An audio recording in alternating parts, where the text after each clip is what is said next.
Hace algunos días se conformó el Frente Ciudadano contra la Corrupción. ¿Qué oportunidades y también qué debilidades posee esta plataforma? De eso hablaremos esta noche. Participe con la etiqueta SF Otro Frente, pero antes los dejo con la nota.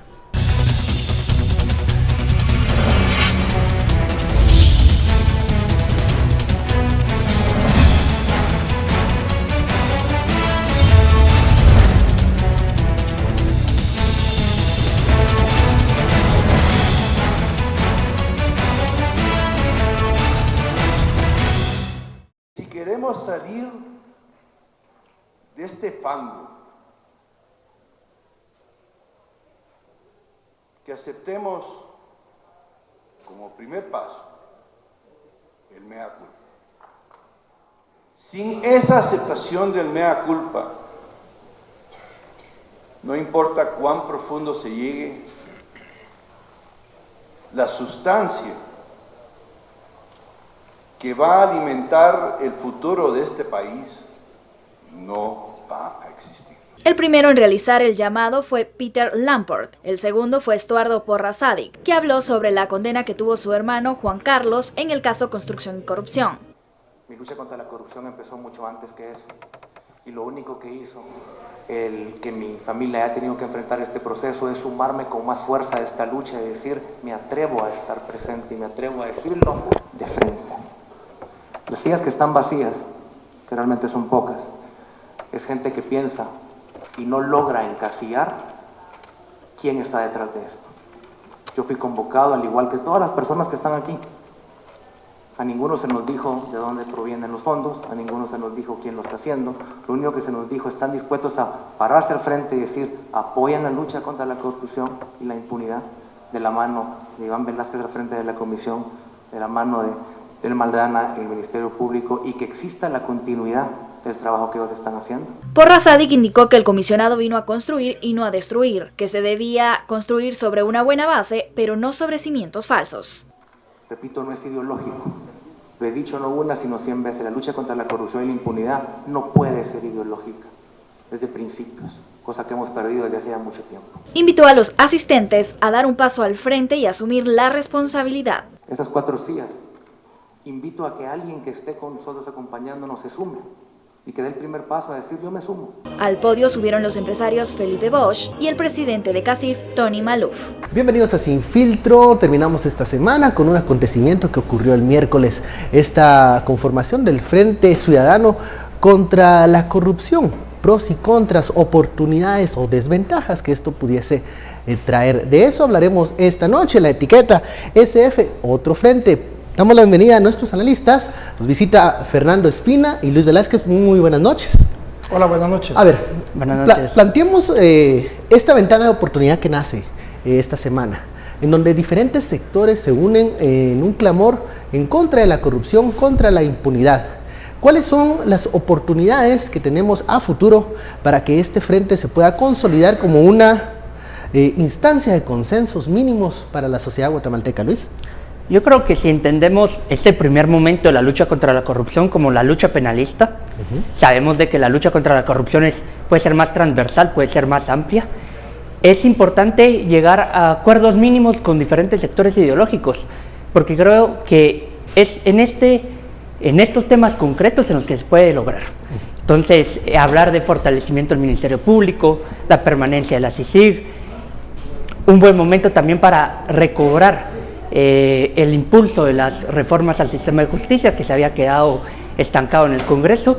Yo creo que son los acuerdos mínimos donde puede haber un frente pluriideológico que sabemos que más adelante para otros temas más fuertes, más profundos de la sociedad guatemalteca y de su visión de desarrollo pueden cambiar y se pueden antagonizar las posturas y pueden ser incluso irreconciliables, ¿verdad? En algún momento también se puede plantear la elección de fiscal general a mayo como una de las prioridades para consensuar entre estos diferentes sectores. En efecto, yo creo que surge una necesidad de defensa de las instituciones, digamos, básicas para el funcionamiento del Estado. Hay una clara pugna entre las élites emergentes y las élites tradicionales y con lo visto, el día de la formación del Frente Ciudadano contra la Corrupción, vemos de que las élites tradicionales han decidido apoyar al Ministerio Público, a la CICIG, y se habían distanciado en el 2016 de ese apoyo. Quiere decir de que le han dado el pulso, le han tendido la mano al bloque institucional, y es un momento valioso para poder recuperar algunas instituciones perdidas y defender las que se han ido ganado relativamente, ¿verdad? Bueno, hace unas cuantas semanas veíamos cómo el pacto de corruptos prevalecía en el Congreso de la República. O sea, las alianzas o los diferentes frentes se están conformando por diferentes intereses. ¿Cómo ves, Fernando, este llamado que tuvo una convocatoria significativa de diferentes sectores para, como dice Luis, ponerse del lado de las instituciones? Bueno, yo quisiera empezar por decir que a mí me parece loable cualquier intento ciudadano, si le podemos llamar así, por tratar de organizarse y tener una postura frente a algo. Porque tradicionalmente en Guatemala ha sido muy difícil que las personas tengan una posición y que abiertamente digan, me manifiesto de esta forma o me manifiesto de tal forma. Creo que empezamos a ver en 2015 algunos postulados acerca de la importancia de la lucha contra la corrupción. Yo creo que es importante también resaltar que la lucha contra la corrupción no empezó en 2015, ¿verdad? Hemos tenido a lo largo de la historia de Guatemala voces que se han manifestado en contra de la corrupción, en contra de la cooptación del Estado, y que hemos pagado esas voces incluso con sangre. Muchos de los líderes tradicionales del país, representantes de la Universidad de San Carlos, han fallecido, fueron asesinados por gobiernos que estaban en contra de este tipo de luchas. Entonces yo quiero empezar por decir que me parece que es loable cualquier esfuerzo, pero que no creamos que esto es algo que nunca en la vida se había hecho. Tal vez lo que no se había hecho es este aspecto mediático de hacer una convocatoria tan grande en un hotel tan conocido y con caras conocidas. Otro aspecto que me llama significativamente la atención, ya lo decía Luis, es que se habla como que si este frente en realidad hubiera una diversidad de pensamiento. Yo, de lo que vi, me parece que mayoritariamente se encontraban personas relacionadas con el sector empresarial que se pretendía demostrar su participación en esta actividad. ¿Eso le reduce la diversidad ideológica yo creo que, mira, la riqueza del encuentro? A mí lo que me parece es que esto es algo que debe resaltarse en el siguiente sentido. Que el sector empresarial, cuando empezó la lucha contra la corrupción en 2015, muchos estábamos felices en la plaza diciendo que estábamos a favor de la lucha contra la corrupción, contentos porque en ese momento pues estaban sacando al gobierno del Partido Patriota. Luego del gobierno del Partido Patriota empezaron a haber casos que presionaron a una buena parte del sector empresarial, y esa parte del sector empresarial se desmarcó a tal punto que una de las personas que estaba presente en el encuentro, como Felipe Bosch, le dijo al presidente en un ENADE hace un año: presidente, nosotros a usted no lo consideramos una persona corrupta. Entonces, y esa misma persona que hace un año parecía estarle dando el respaldo al presidente de la República, personajes también como Dionisio, que tradicionalmente han jugado un papel importante en estos temas, ahora aparecen, pues de alguna forma desmarcándose y diciendo, estamos en esto. Hace mención de la presencia del empresariado en el acto. Yo quisiera hacer aquí dos acotaciones principales. La primera, de que en efecto estaba el sector empresarial, pero también vimos no solo líderes de opinión que se pueden considerar de izquierda, sino también a las autoridades indígenas que se han opuesto a los megaproyectos que destruyen los recursos naturales. Vimos a Rigoberto Juárez, uno de los principales líderes que ha defendido los derechos de los pueblos indígenas. Entonces yo creo que sí podemos hablar de una pluralidad en ese sentido. Y yo creo que también tenemos que hacer una observación. El hecho de que el CACIF, el G8, Dionisio, etcétera, se hayan subido al barco antier, no significa que hayan garantizado impunidad. Me gustaría recordar el caso de Orlando Blanco, de los principales líderes de la sociedad civil, que dijo sí a la CICIG de urgencia nacional, que estuvo promoviendo y cabildeando el ingreso de la CICIG en el país, y años después fue acusado por el Ministerio Público y la Comisión por financiamiento electoral ilícito. Quiere decir de que la CICIG y el Ministerio Público nos han demostrado a través de los casos que no hay una selectividad y que no van a dejar de investigar a nadie, independientemente de si estos sectores le muestran o no apoyo. Y la segunda, recordando que la lucha contra la corrupción ha sido largo aliento, creo yo que es un momento oportuno para los movimientos sociales para ampliar la agenda anticorrupción, reivindicar servicios públicos que son las principales víctimas del desfalco a las instituciones, de que el dinero no llegue a su destino. La reivindicación del transporte público, por ejemplo, aprovechando caso transurbano, recordándonos de la historia con el 5 sí y el 10 no. Ese tipo de cosas yo creo que para este momento histórico pueden ser importantes. Fortalecer un poco esa ventana de oportunidad que no se ha cerrado completamente y poder ir cambiando paso a paso el país. Ahora, pero digamos, cuando unes a muchos sectores con un solo objetivo, también hay que tener cuidado por los diferentes reclamos que tiene cada sector.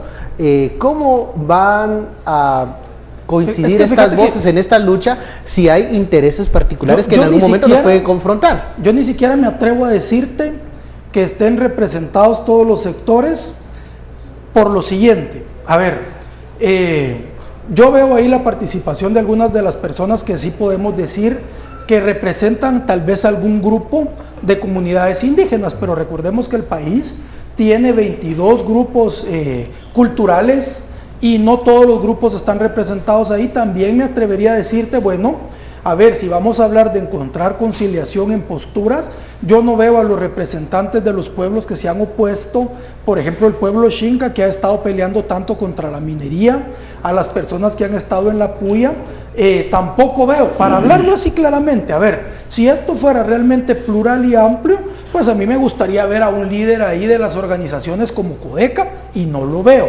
Entonces yo lo que veo aquí es, por eso yo no me atrevería, yo personalmente no me atrevo a decir que hay una pluralidad ideológica.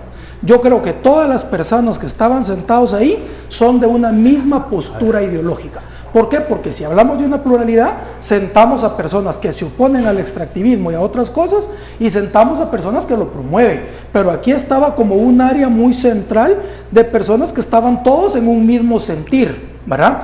Por ejemplo, si a mí me preguntan qué yo opino de la lucha contra la corrupción, yo aquí públicamente me he manifestado completamente a favor de la lucha contra la corrupción, pero no soy de una de las personas que fue abiertamente invitada a esto, ¿verdad? Entonces te digo, yo me atrevería a decir que aquí lo que había era representación de un sector. No hay una pluralidad desde mi punto de vista, ¿verdad? Vamos al primer corte de la noche de la etiqueta SF Otro Frente. Vamos a dejar que Luis responda a esta visión que tiene Fernando de que el frente solo representa a una voz. Volvemos luego de la pausa.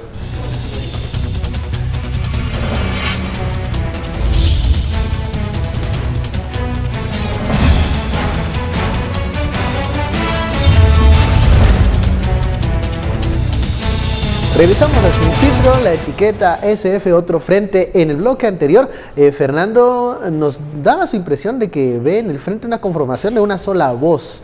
Luis, ¿qué tan cierto es esto? ¿O es un solo objetivo, una sola voz, un solo sector? No estoy de acuerdo con Fernando en ese sentido. No creo que el frente sea solo un signo ideológico. Creo que cuando vemos caras como Rigoberto Juárez, Lenina García, Carolina Escobar Sarti, nos podemos fijar que hay gente de izquierdas, así como había gentes de derechas, como Felipe Bosch, como Dionisio Gutiérrez, y que tenemos que entender que esto es una experiencia similar a lo que había ocurrido en el 2015 con la Plataforma Nacional para la Reforma del Estado. Digamos que en la plataforma habían distintas izquierdas y distintas derechas, y ahora distintas izquierdas y distintas derechas. En la plataforma estaba el CUC y también está el CACIF. Ahora vemos que está autoridades indígenas y está también el G8 en pleno prácticamente, que era, digamos, tan así no se había visto antes, y que también hay experiencias intermedias positivas como la Asamblea Ciudadana, que ahí también está Codeca. Digamos que hay una presencia mayoritariamente de izquierda, pero que de una u otra forma diversas organizaciones han participado en las distintas experiencias de encuentro pluriideológico, y creo yo que son rescatables en la medida que nos sirvan para llegar a acuerdos mínimos en temas concretos, porque tenemos que recordar que sin diferencias no hay política. Entonces tampoco tenemos que minar las diferencias, tampoco tenemos que homogenizar, pero tenemos que entender que hay en ciertos momentos en los que sí se pueden llegar a consensos mínimos entre diferentes sectores ideológicos, no digamos a lo interno de cada ideología. Hablemos de la ideología, porque ese ha sido un tema que se ha convertido en polémica en redes sociales. El Frente ha dicho que es una instancia en donde las ideologías, digamos, van a bajar los matices para Dicen un objetivo que no tiene un objetivo ideológico. Pero ¿es esto posible, no tener un punto de vista ideológico en el Frente cuando todo podría ser ideológico en algún momento si se habla de la lucha contra la corrupción, más allá cuando existan ya debates en temas económicos, por ejemplo? Yo no soy partidario de la desideologización de la lucha contra la corrupción porque creo que no puede existir. Sin embargo, sí pueden haber dentro de la lucha penalista contra la corrupción frentes comunes donde gentes de izquierdas y gentes de derechas pueden llegar a un acuerdo que no necesariamente va a responder al resplendor de su ideología en concreto, pero que sí puede ser un acuerdo que tecnifique instituciones públicas. Entonces, en ese sentido creo que se puede. Donde creo que no se puede es en temas más complejos como una reforma fiscal globalmente progresiva. Yo estoy consciente que con el CACIF, por ejemplo, las izquierdas tendrían muy difícil llegar a un acuerdo y que ahí es donde se antagonizan las posiciones y donde quien gobierna, digamos, con el apoyo de su sector mayoritario puede impulsar políticas propias. Y cuando se gobierna, digamos, es donde se marcan más las diferencias. Pero es cierto que en la administración cotidiana del Estado se pueden llegar a acuerdos entre diferentes signos ideológicos. ¿Esto le baja o le suma a la ideología? Mira, yo creo que tenemos que ser claros en algo. Bueno, primero que nada, a mí me gustaría ver, así como lo afirma Luis, si Carolina Escobar o si Lenina o si el señor Juárez, ellos se asumen como personas de izquierda, con un pensamiento de izquierda, ¿verdad? Me gustaría verlo. Yo no lo he visto y no podemos decir que simplemente porque Lenina sea la presidenta de la Asociación de Estudiantes de la USAC, ya es de izquierda, ¿verdad? Entonces, creo que esos son los matices a los que yo me refiero, de que no son personas que abiertamente han dicho, mire, yo estoy posicionado de este lado. Por ejemplo, el ejemplo del señor Adrián Zapata, que estaba ahí presente, que no olvidemos el papel que él jugó con el gobierno de Otto Pérez Molina. Por eso mismo tampoco me atrevería a decir que él forma parte de una expresión disidente, ¿verdad? Entonces, cuando yo me refiero a que no veo expresiones ideológicas distintas en esto, es a que no hay personas que se hayan posicionado acerca de los aspectos de fondo de la situación del país. Cuando nosotros hablamos de la lucha contra la corrupción, la lucha contra la corrupción per se no es una lucha ideologizable. ¿Por qué? Porque nosotros tenemos en este caso a la justicia, y la justicia en sí consiste en dar a cada persona lo que se merece. Si una persona se pone bajo los delitos de cohecho, que quiere decir dar mordida, de enriquecimiento ilícito, no tiene que quiere ver decir la ideología nada entonces, en ese tema. en ese caso la ideología no importa, porque lo que nosotros tenemos que hacer la justicia es lo famoso. no está viendo matices Claro, ideológicos. Entonces, pero yo ahí me a lo que refiero vamos al es al sentido Estado amplio. de Derecho. Y el Estado de Derecho, hasta antes que picara a estas personas como culebra, que no eran descalzas, sino que tenían botas de punta de acero, pues el Estado de Derecho se le aplicaba a todas las pobres. Ahorita, a ver, que empezó... Fernando, a ver, ahorita te termino esta dale, idea. Termina la idea. Porque es importante para entender de dónde podríamos pensar que hay alguna importancia en este frente. Antes, la justicia llevaba a la cárcel y tenía por años a la gente más pobre.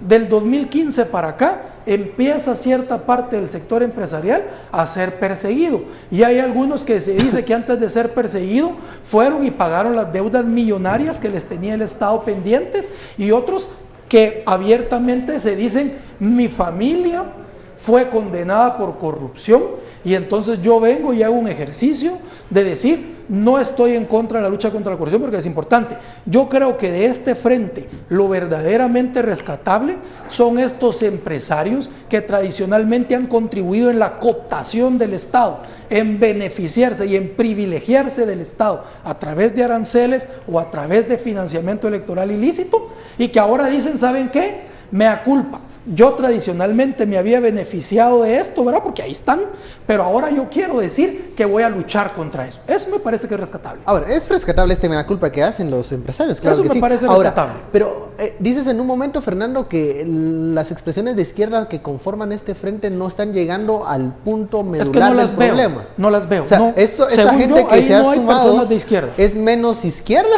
Para mí, ahí no hay personas de izquierda. Por eso les digo, me gustaría que alguien que esté ahí hubiera dicho ahí, si hubiera parado el micrófono y diga, yo soy una persona que fui parte, pues no sé de qué movimiento revolucionario y que hoy día mi pensamiento es poner el Estado al servicio. Eso me hubiera gustado y no lo vi. Por eso yo no veo, y Bueno, de los que veo, no creo que hayan personas de izquierda. Yo no podría considerar que en un discurso en donde Rigoberto Juárez dice que hay dos ministerios públicos, uno que lucha contra la corrupción y otra que criminaliza la lucha social, y que tiene un discurso contra proyectos extractivos, que no se considere de izquierda, digamos, cuando el signo no solo se ha ido con las minorías, sino también con este tipo de reivindicaciones, ya no solo de acceso a empleo, acceso a mejores servicios, sino a la defensa de los recursos naturales. Es que no podemos Además, negar. también, yo cuando menciono también a Lenina y a Carolina Escobar Sartí es porque les he seguido la pista, y en la medida en la que escriben, uno puede ir identificando estos matices ideológicos. Además, también creo importante recordar que el hecho de que la cúpula empresarial respalde la lucha penalista contra la corrupción no es para asegurarse impunidad, porque hemos visto casos donde se les ha perseguido. El propio Sadik dijo que su familia había sido una de las primeras que habían estado en proceso, y entonces yo creo que algún rescate se puede lograr. Y cuando yo me refería a la ideologización de la lucha contra la corrupción, me refería al sentido muy general de la justicia desde la visión occidental, por supuesto, no hablando ya muy concretamente de lo que persigue cada una de las ideologías. Yo creo que es importante, fíjate de lo que estás planteando. De alguna forma, en algún momento hubo un grupo de extrema derecha recalcitrante que decía que la lucha contra la corrupción era injerencia, que tenía como objetivo pues perseguir, implantar el socialismo. Si a eso es lo que te referí, yo creo que entonces sí podríamos decir que aquí hay una cosa completamente distinta. Otra cosa que yo creo que todos los guatemaltecos tenemos que tener claro es que aquí estén 2 o 3 empresarios que hasta tienen un nombre jocoso como La Cantina, ¿verdad? No hace que pensemos nosotros que el sector empresarial conservador está a favor de la lucha contra la corrupción. Yo creo que todos tenemos que, y eso es lo que yo sí veo rescatable, todos tenemos que tener claro que los que están ahí ninguno dijo, yo me llamo Juanito Pérez y vengo en representación de este sector. Ahí todos llegaron y creo que están a título personal. Entonces, que empresarios como Dionisio Gutiérrez, que ha tenido cuestionamientos de evasión de impuestos, que el señor Sadik, que ha tenido cuestionamientos de condena por financiamiento electoral ilícito, eso me parece rescatable. Pero no por eso debemos pensar que todo el sector empresarial está de acuerdo con definitivamente. ello. Incluso ese señor Felipe Bosch creo que a regañadientes estaba ahí porque él abiertamente respaldó a Jimmy Morales hace nada. Pero yo creo que existe una claridad sobre eso. He leído muchas reacciones en Facebook, la del doctor Mac es una, donde dice que por supuesto hay personas grises, hay personas que han estado más con los movimientos sociales, hay personas, digamos, de derechas que han sido un poco más íntegras, pero que lo rescatable era la oportunidad de poder tener un consenso mínimo alrededor de mantener las principales instituciones que están luchando penalmente contra la corrupción. Eso me parece Ahora, que es importante. ¿cuál es el consenso? Yo de Fernando rescato algo, porque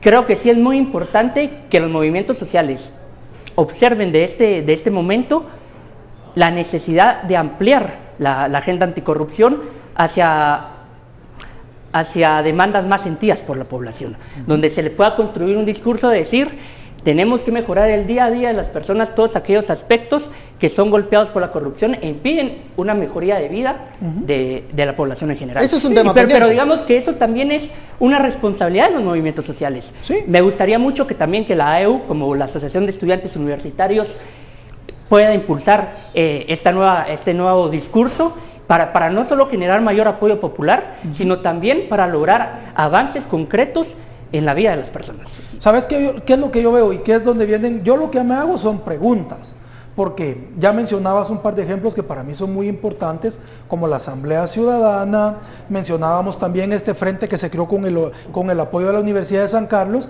que fueron frentes, que fueron espacios no tan mediáticos porque no contaban con los recursos para eso.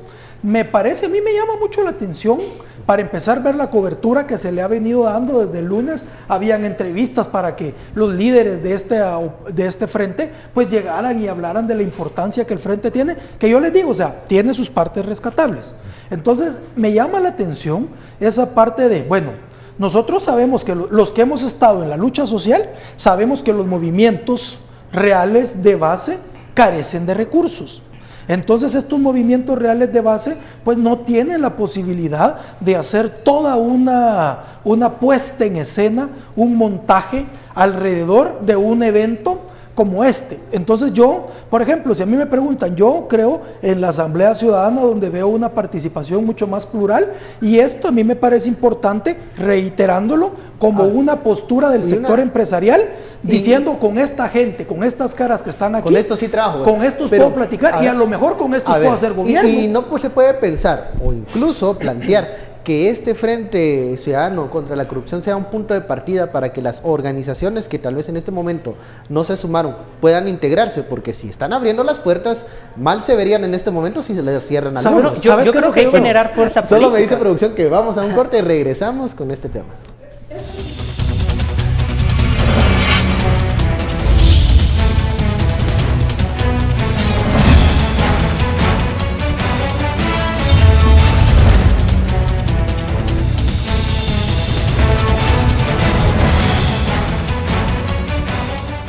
Regresamos a Sin Filtro. Antes de continuar con el análisis, vamos con Haroldo Sánchez para que nos comparta los temas relevantes de Sin Reservas. Adelante.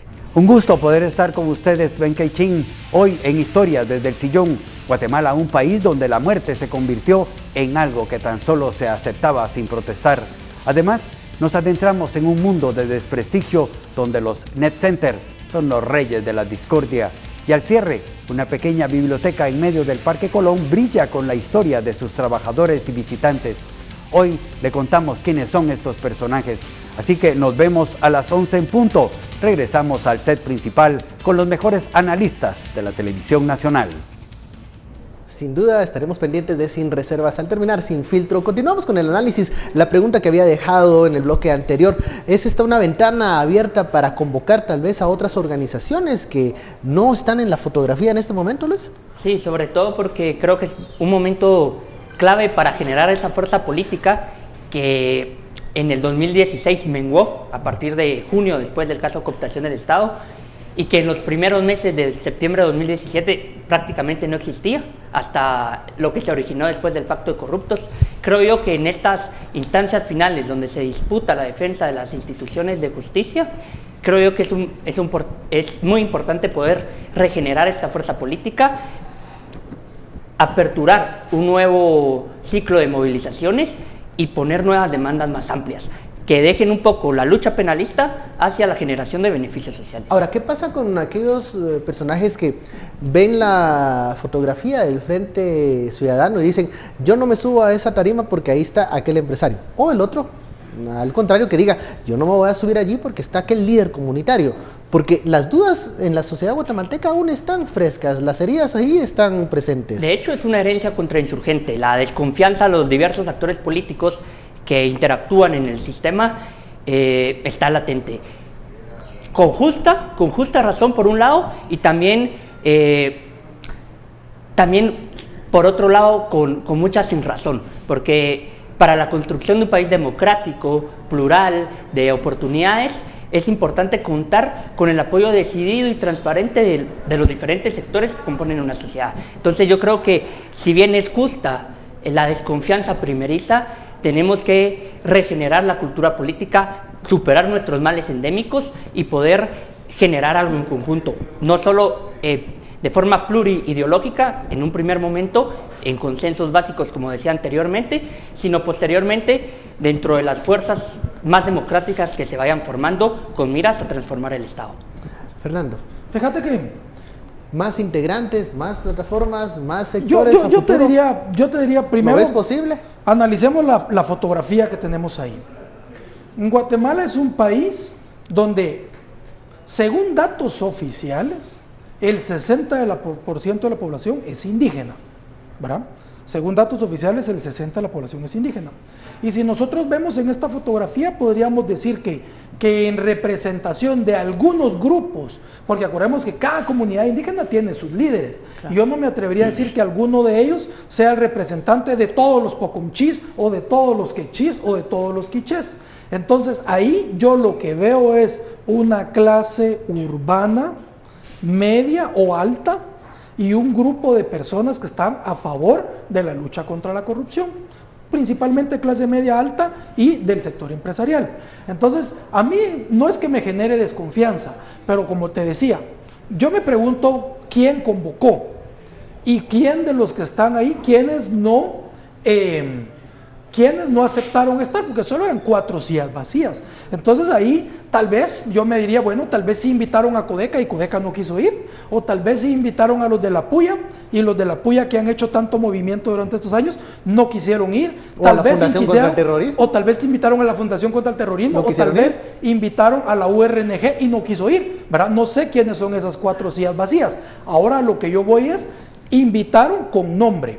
Y a mí lo que sí me parece es que ahí hay un grupo de personas que están a favor de, digamos, la lucha contra... Es que si a mí me preguntan si yo estoy en contra de la lucha contra la corrupción, yo voy a decir, no, yo aquí le he venido abiertamente a defender el trabajo del MPCC y de la lucha contra la corrupción. Y la mayoría de guatemaltecos también. Yo creo que aquí lo que hay en esta puesta en escena fue un respaldo al MPCC ante la presencia de una embajadora de Estados Unidos en la ONU, porque coincidió en el mismo día. Entonces hay cosas que yo sí me pregunto, ¿verdad?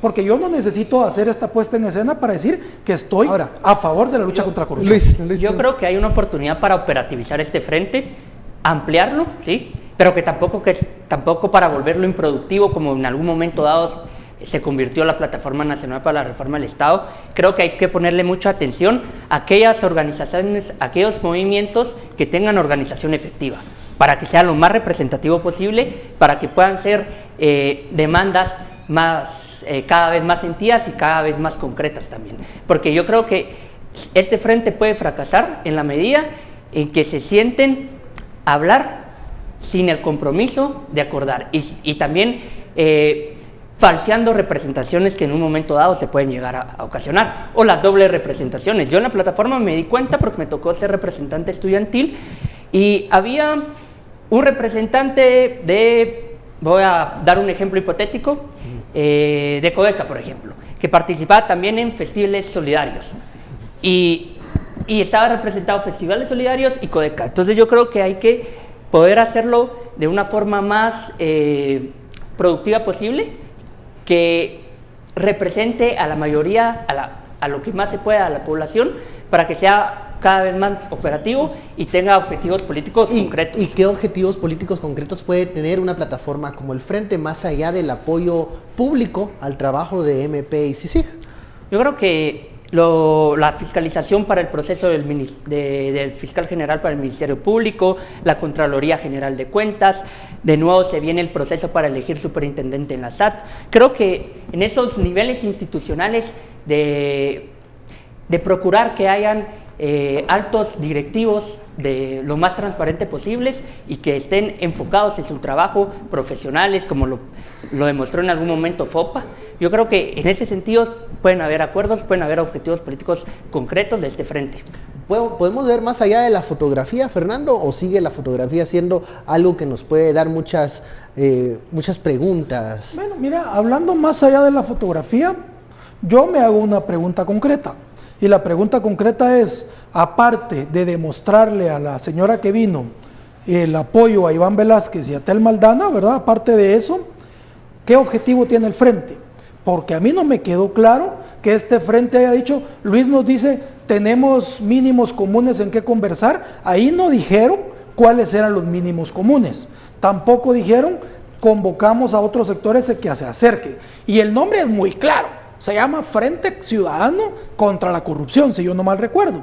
Entonces, ahí me parece a mí que no estamos tocando los temas profundos y que me gustaría, sí, sinceramente ver si ellos están dispuestos a tratar. Miren, la corrupción en este país, como lo he dicho en otras ocasiones, no es más que una consecuencia de un modelo económico que al sector empresarial poderoso le sirve para beneficiarse. Y el frente no puede ser el espacio para debatir con esas personas que están en la contraparte. A mí me gusta este frente para que Dionisio, el señor Méndez, el señor Viguria, el señor Porras Sadik inviten a los demás empresarios a ceder sus caprichos o sus privilegios y unirse a la lucha. Para eso me gusta este espacio. No creo que sea un espacio que esté dispuesto y que ellos se quieran asentar y a negociar y hablar sobre salarios mínimos, que quieran hablar sobre reformas a las leyes de trabajo, que quieran hablar sobre poner el Estado al servicio de las personas,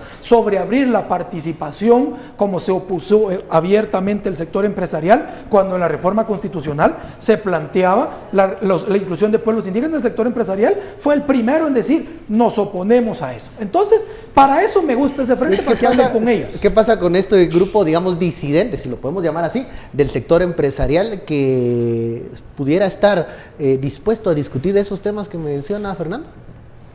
Yo creo que tenemos que, vuelvo y repito lo que decía anteriormente, este frente puede servir para acuerdos mínimos concretos. Yo creo que en la medida de que avance la lucha contra la corrupción, los cuestionamientos van a ser más elevados y las posiciones se van a antagonizar. ¿A qué me refiero con esto? De que en la medida que haya más victorias de la lucha contra la corrupción, se va a cuestionar el modelo económico neoliberal, por ejemplo, que obviamente ahí va a haber una diferencia muy grande con los sectores económicos tradicionales, pero que de todas formas es un momento oportuno para hablar del país que queremos y que es un debate que puede llegar a ser, pero es en la medida en la que vamos avanzando, porque estoy seguro que jamás vamos a cuestionar el modelo neoliberal si echan a la CICIG este año, si se pierde el Ministerio Público, si la Contraloría General de Cuentas también, si la Procuraduría General de la Nación no hay a quien vele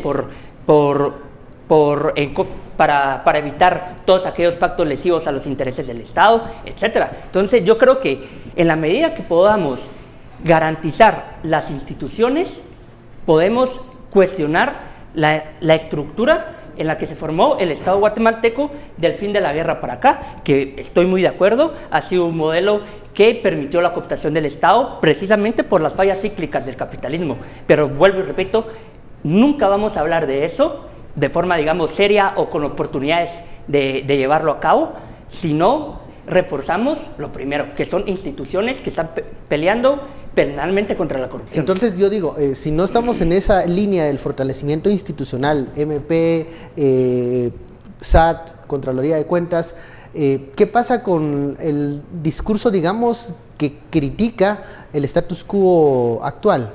Porque pareciera que es lo que Fernando dice, si ingresas a la plataforma como que pierdes ese elemento de crítica hacia lo existente, pero no se pueden hacer las dos cosas o no, o estamos perdiéndonos en los extremos. Yo creo que nosotros nos estamos perdiendo en cuanto a lo que el frente puede hacer, porque ni siquiera ellos lo están planteando. Cuando ellos dicen, ellos se paran y escuchamos discursos de personas que dicen, dejamos de un lado nuestra ideología por la lucha contra la corrupción, de personas que dicen, a mi familia la condenaron, pero aquí estoy por la lucha contra la corrupción. A mí me parece que este frente es un espacio de apoyar al MP y a la CICIG en su lucha contra la corrupción. Pero que no ve más allá. No me parece que sea un espacio donde haya un diálogo acerca de qué país queremos construir. Eso ellos nunca lo han dicho. Y si ellos en su fundamento no lo dicen y en una nota que anda circulando ahí que se pide que firme, tampoco habla de veamos qué modelo de país queremos, creo que de nuestra parte es ingenuo querer decir que ellos van a ser los que hagan esas negociaciones. Yo en mis 40 años puedo decirte que he visto la Guatemala 2020, el pacto no sé qué, el pacto no sé cuál, donde tradicionalmente cada 5 o 6 años se sienta el sector empresarial con organizaciones sociales, con campesinos, políticos financiados por la cooperación internacional para ver si se ponen de acuerdo.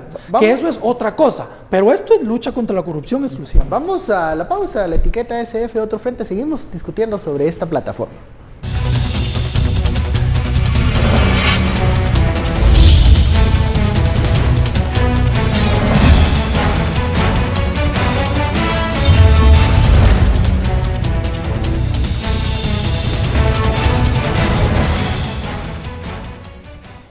Regresamos a Sin Filtro, gracias por su sintonía, la etiqueta SF Otro Frente. Estamos hablando del Frente Ciudadano contra la Corrupción. Muchas preguntas alrededor, pero también muchas alternativas y oportunidades. En este último bloque, ¿cuál es el futuro? Ya lo cuestionaba Fernando antes de la pausa. ¿Cuál es el futuro o cuál debería ser el futuro de este frente, teniendo en cuenta no solo la elección del fiscal general, sino también una elección presidencial y de Congreso en el 2019? Bueno, yo creo que cada sector debe hacer sus tareas. El sector empresarial, mejorar la transparencia en su modelo de negocios, y los movimientos sociales, cuestionar el modelo de país y proponer uno alternativo donde cada vez más hayan oportunidades de desarrollo para los grandes sectores vulnerables de este país. Después de eso, creo yo que se tiene que formar alternativas partidistas para ingresar con nuevos actores políticos al sistema. Sí. No estoy hablando que aquí tenga que haber un frente pluriideológico para eso también, pero cada sector debe hacer lo suyo. Hemos visto cómo Semilla, por ejemplo, ha hecho un gran esfuerzo por transparentar todos los momentos de su inscripción como partido político, y hemos visto lo que les ha costado hacerlo, y probablemente no lleguen a tiempo a las elecciones. Entonces yo creo que eso tiene que también ser una advertencia de que constituir un partido político es difícil y tiene que contar con amplio apoyo, y no solo con amplio apoyo, sino también con mejoras a la ley electoral de partidos políticos que de entrada dificultan la participación política, que es un derecho humano. Entonces yo creo que habiendo logrado eso, habiendo entendido que se necesitan partidos políticos institucionalizados, transparentes, amplios, se puedan ingresar a las instituciones por elección popular o designación profesional, digamos los cargos técnicos en el Estado, para las mejoras institucionales. A ver, en esta plataforma actualmente, ¿crees que hay oportunidades para acuerdos mínimos, por ejemplo, en la participación política o en la conformación de partidos políticos, en donde se reduzcan barreras para que nuevas marcas partidarias y nuevos líderes pudiesen participar en la vida política nacional? Dependerá de la voluntad política, porque la Plataforma Nacional para la Reforma del Estado, donde estaba el CACIF, donde estaba el CUC, por ejemplo, lo intentaron hasta cierto punto y la propuesta fue finalmente desechada y destrozada en el Congreso de la República. Si este frente se genera como una fuerza política, que era lo que hablábamos anteriormente, y logra hacer una propuesta de mejoramiento de la ley electoral de partidos políticos, creo que se puede avanzar. Y lo veo así, lo veo en diseño institucional. No los veo juntos compitiendo en una marca, digamos. Juntos compitiendo en las elecciones. Creo que son dos momentos diferentes que responden a naturalezas distintas, ¿verdad? Unos son una cosa y los otros otra. Fernando, ¿puede haber oportunidad para... Aquí lo hablábamos de llegar a un mínimo, a un acuerdo mínimo para permitir la participación de diferentes marcas y de nuevos actores políticos ante la crisis de la élite política tradicional? Yo creo que esa es la clave, que la clave es que lográramos una especie de consenso donde permitiéramos que diferentes expresiones de la sociedad, ahí sí abiertamente, cualquiera que diga, miren, yo soy el partido comunista, yo soy el partido laboralista, ¿verdad? Que dijeran que son expresiones completamente de la izquierda y que la Fundación contra el Terrorismo hiciera el partido contra el terrorismo. Entonces, ahí yo creo, en eso yo creo que deberían haber ese tipo de expresiones, pero el lugar para debatir no son espacios de diálogo que tradicionalmente han servido como medidas dilatorias para conseguir resultados para los más necesitados. Entonces, yo diría, de estos, así como estos espacios pueden tener una incidencia o una presión en los temas que se plantean, pero por ejemplo, no creo que ellos tengan, a menos que los dueños de los diputados, de algunos que están ahí, vayan y le digan a su diputado, mira, aprobás esta reforma, ¿verdad? Porque sabemos que muchos son financistas de partidos que están en el Congreso. Entonces, si ellos sí hacen eso, a lo mejor pasa esa reforma. Pero esto es como que nosotros estamos hablando, nosotros tres aquí, estamos completamente de acuerdo. ¿Ustedes se oponen a la lucha contra la corrupción? Claro. Sí. No, estamos de acuerdo. Sí.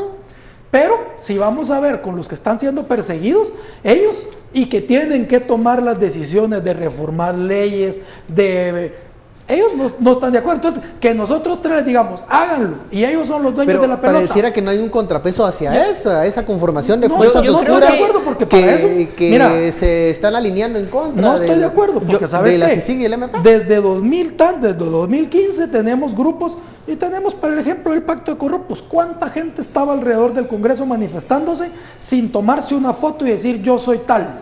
Ahí está la gente. Y cuando vemos que hay movimientos fuertes, ¿cuántos jóvenes? A mí me encanta ver cuántos jóvenes pero como esa Luis, fuerza se canaliza después en propuestas concretas. Yo creo que ahí es donde yo no donde descartaría- hemos fracasado. Depende de cuál sea el objetivo. Porque mira pues, en primer lugar, a mí me encanta que toda esta juventud tome conciencia y que diga, a ver, aquí hay algo que está mal y debemos de luchar contra eso. Que eso no es nuevo, porque les digo, yo tengo 40 años y tengo 20 años con el mismo discurso peleando contra esos temas. Y eso no es nuevo, pero me encanta que estos nuevos jóvenes ahora vengan y tomen posesión. Estamos en un momento en los que ellos tienen que formarse, buscar cómo coordinarse y en algún momento participar en política. Pero eso implica formación. Pero estar pegados en esta figura que hoy estamos viendo, que más parece una candidatura, es como si entrar a una línea que se nos está dando. A mí me encantaría que estos movimientos pensaran por sí mismos qué quieren, qué país quieren, qué van a apoyar, qué proponen, y no simplemente sumarse a esfuerzos que otras fuerzas tradicionales, porque esto es una fuerza tradicional, están proponiendo. Creo que a veces también se tiende a descartar un hecho clave, un hecho importante, sobre todo en crisis políticas, que es la disputa entre élites. O sea, estamos viendo esta subida al barco, por ejemplo, de la cúpula empresarial, porque tiene una pugna directa con las élites emergentes que ellos mismos financiaron en un momento y que les fueron restando poder. Ante eso, la cúpula empresarial no se puede quedar de brazos cruzados y tiene que tomar decisiones. Algunos de ellos. Por supuesto, estamos hablando Y de a eso toda le la llaman cúpula. restauración oligárquica. Sí. Entonces, ese es el problema en el que estamos metidos. Evitar que eso se convierta en una restauración conservadora del sistema corrupto y pueda ser una oportunidad de cambio social. Aprovechando también, así como ellos han aprovechado en su momento dado la desarticulación de los movimientos sociales, nosotros, desde el otro lado, tenemos que aprovechar la disputa entre élites. Si eso es clave, cuando se dan en los estados estos momentos críticos, bien aprovechados, han logrado mejoras a la sociedad en general y fortalecimiento institucional, y en Europa transitaron hacia el estado de bienestar, que fue el gran consenso entre la socialdemocracia y las derechas más democráticas de ese entonces, ¿verdad? Están perdiendo la oportunidad, digamos, los movimientos sociales de no aprovechar este momento en donde las élites económicas están fragmentadas y poder invitar a algunos de esos Yo quisiera elementos decir que sí. a un pacto, digamos, más adelante realizable de país. Yo quisiera decir que sí, que se está perdiendo una oportunidad por varias razones. Primero, a mí me parece que el verdadero pleito entre élites importante a rescatar es el pleito que hay entre los empresarios. Todos estos son empresarios tradicionales que normalmente se han beneficiado del Estado, pero ahorita ellos se están peleando entre ellos, y eso pues crea un espacio que creo que debería aprovecharse. Y las élites emergentes que se han venido con el crimen organizado y la corrupción, hay una parte del sector empresarial, estos están en contra de esos, pero los otros del sector empresarial no. ¿Por qué? Porque esta parte, esta élite mafiosa, corrupta, emergente, a ellos les beneficia porque les mantiene sus privilegios. Sí está perdiendo la sociedad civil una oportunidad, pero ¿por qué la sociedad civil pierde una oportunidad?